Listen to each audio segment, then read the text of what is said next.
Ang dokumentaryong ito ay hango sa totoong buhay at personal na pananaw ng isang individual. Ito ay ibinahagi ng voluntaryo at may buong pahintulot ng may pag-iingat sa kanyang seguridad at dignidad. Ang bawat salita at alaala ay kwento ng kanyang sariling karanasan, mga pagkakamali, pagsisisi at pagbangon. Layunin nitong magmulat sa katotohanan, maghatid ng aral at magbigay ng pag-asa, hindi upang magsalita para sa iba o magdulot ng hidwaan.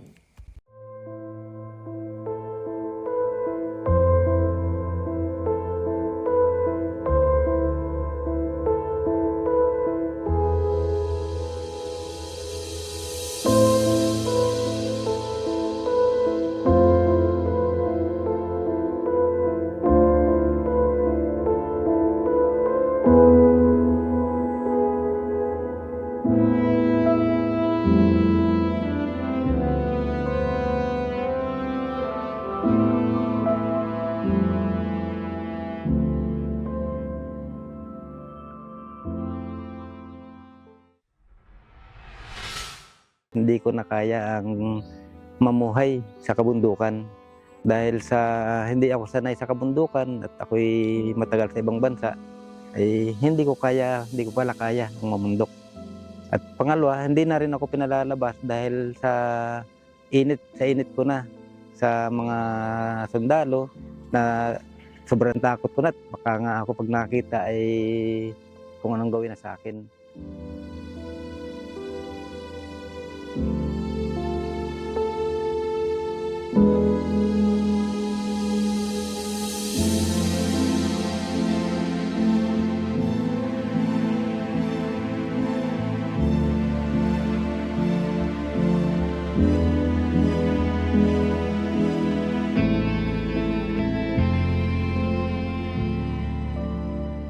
Nung ako'y sumurrender na at nagbagong buhay, bali ang una kong nakita di yung kapatid kong babae. Pangalawa, di pinuntahan ko yung asawa ko sa Cagayan at nalaman nga na ako'y sumurrender na.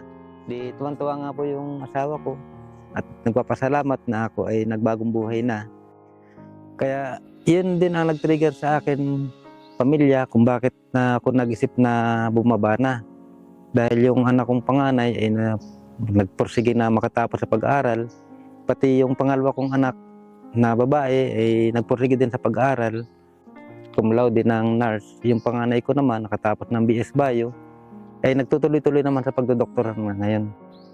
At yung pangatlo naman ay IT at third year college na ngayon. Yung bunso naman ay grade 12 at magtutuloy-tuloy din ng pag-aaral hanggang IT rin ang gustong kunin.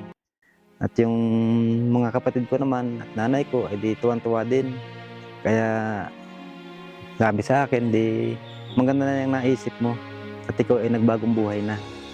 Yung kapatid ko naman pong pulis ay di pinuntahan namin sa Zamboanga nung maka-isang taon na akong surrender dahil hindi siya makauwi dito. Ang alam ko talagang galit na galit sa akin yung kapatid ko dahil ang sabi, pag nakita ko, bubugbogin ko yan. Nung magkita man kami dahil nalaman na niya ako surrender na, di nagbagong buhay na, sabi sa akin ay, sige, ayusin mo na ang buhay mo at magbago ka na. Kaya sinabi ko naman, okay na ako kuya, bagong buhay na ako. At iiwan ko na ang kung ano man yung aking prinsipyong napanghawakan. Kaya yun po. Kaya ako humihingi ng tawad sa kanila. Kung ako man ay naging kumabilang panig. Yun po, ako'y nagpapasalamat sa AFP at sa mga nagbigay ng tulong, pinansyal, sa DSWD, sa iba pang ahensya ng gobyerno. At sa ICLIP na nagbigay ng malaking tulong para sa akin, sa aming pamilya.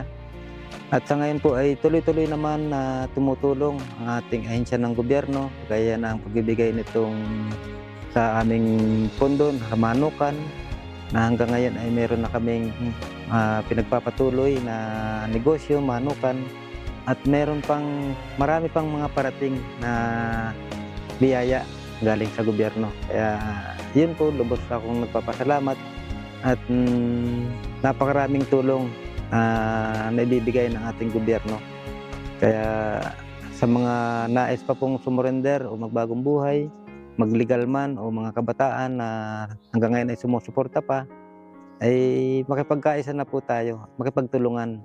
At para naman po ay makita natin yung pagtulong ng gobyerno, yung sinseridad ng gobyerno sa pagtulong sa atin.